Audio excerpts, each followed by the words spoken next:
Bismillahirrahmanirrahim. Assalamualaikum warahmatullahi wabarakatuh.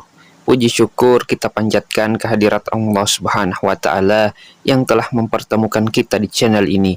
Salawat dan salam semoga selalu tercurahkan kepada junjungan kita, yaitu baginda Nabi besar Muhammad sallallahu alaihi wasallam. Allahumma sholli ala sayyidina Muhammad wa ala ali sayyidina Muhammad. Bismillahirrahmanirrahim.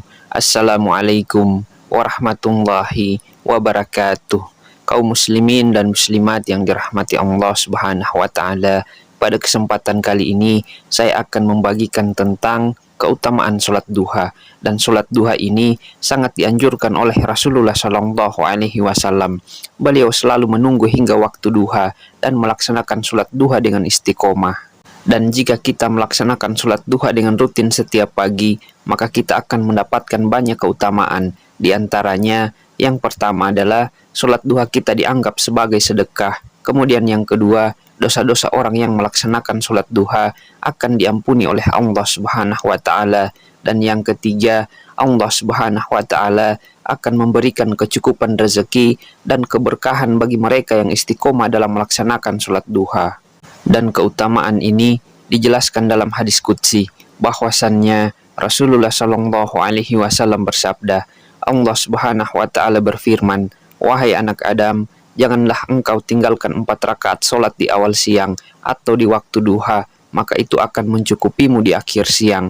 Hadis riwayat Ahmad, At-Tirmizi dan Ad-Darimi. Kaum muslimin yang dirahmati Allah, setelah melaksanakan sholat duha, kita dianjurkan untuk melanjutkan amalan dengan membaca zikir-zikir yang dicontohkan oleh Rasulullah Shallallahu Alaihi Wasallam. Dan amalan ini akan menjadi bentuk kesempurnaan dalam meraih keberkahan dan pahala di waktu duha. Ada beberapa zikir pendek yang senantiasa dibaca oleh Rasulullah Shallallahu Alaihi Wasallam setelah sholat duha. Dan fadilah dari zikir ini sangat luar biasa, karena selain memperlancar rezeki, zikir ini juga dapat menjadi wasilah terkabulnya segala hajat dan doa-doa kita. Dan berikut 3 zikir yang dianjurkan oleh Rasulullah Shallallahu Alaihi Wasallam kita baca setelah selesai melaksanakan sholat duha. Yang pertama, membaca istighfar berikut ini. Bismillahirrahmanirrahim. Astaghfirullahalazim, astaghfirullahalazim, astaghfirullahalazim, sebanyak 33 kali. Insya Allah dengan niat yang tulus, memohon ampunan kepada Allah dan berharap agar keinginan kita dikabulkan dan dosa-dosa kita akan diampuni. Dan jika Allah sudah sayang kepada kita, maka apapun yang kita inginkan pasti akan diberikannya. Kemudian yang kedua, membaca doa Nabi Yunus alaihi salam, dan bacaannya seperti ini. Bismillahirrahmanirrahim. La ilaha illa anta subhanaka inni kuntum minaz zalimin. Bismillahirrahmanirrahim. La ilaha illa anta subhanaka inni kuntum minaz zalimin. Artinya, tidak ada Tuhan selain Engkau, Maha Suci Engkau, sesungguhnya aku termasuk orang-orang yang zalim. Baca doa ini sebanyak 33 kali. Dan doa ini dibaca oleh Nabi Yunus alaihissalam saat berada di dalam perut ikan. Artinya, sesulit apapun kondisi kita, jika kita istiqomah mengamalkan zikir ini, maka insya Allah kita akan diberikan jalan keluar dan kebahagiaan dalam menghadapi segala permasalahan.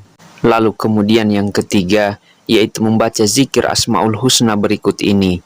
Bismillahirrahmanirrahim. Ya Hayyu Ya Qayyum, Ya Hayyu Ya Qayyum, Ya Hayyu Ya Qayyum. Bacalah zikir ini sebanyak 33 kali, atau 40 kali, atau bahkan 1000 kali. 2 nama Allah yang sangat agung ini terdapat dalam ayat kursi. Jika kita mengamalkan kedua asma ini sebanyak 1000 kali dalam sehari, maka insya Allah rezeki kita akan diberikan kelancaran. Dan hati kita akan dilapangkan, dan kita akan menjadi bijaksana. Allah akan memberikan kita kasih sayang, keberkahan, dan kewibawaan, serta menjauhkan kita dari segala musibah dan tipu daya musuh. Imam Al-Ghazali pernah berkata, barang siapa yang menginginkan kewibawaan, dimuliakan, terlindungi dari mara bahaya dan tipu daya musuh, dan rezekinya dilancarkan, maka hendaklah ia membaca Ya Hayyu Ya Qayyum sebanyak 1000 kali setiap hari. Kaum muslimin yang dirahmati Allah, ketika kita menghadapi kesulitan dan masalah, perbanyaklah membaca Ya Hayyu Ya Qayyum dan tambahkan dengan doa berikut ini, Birahmatika Astaghis, yang artinya, wahai zat yang maha hidup, yang maha berdiri sendiri, dengan segala rahmatmu, aku memohon pertolongan. Dan menurut Imam Al-Ghazali, waktu yang paling baik untuk mengamalkan zikir ini adalah setelah selesai melaksanakan sholat fardu isya. Kaum muslimin dan muslimat yang dirahmati Allah Subhanahu wa taala, lakukanlah sholat duha dan zikir ini dengan penuh istiqomah dan keyakinan kepada Allah Subhanahu wa taala, maka segala hajat, keinginan dan rezeki kita akan dilancarkan oleh Allah Subhanahu wa taala. Amin amin ya rabbal alamin. Demikian apa yang bisa saya bagikan pada kesempatan kali ini. Semoga bisa bermanfaat untuk kita semua. Assalamualaikum warahmatullahi wabarakatuh.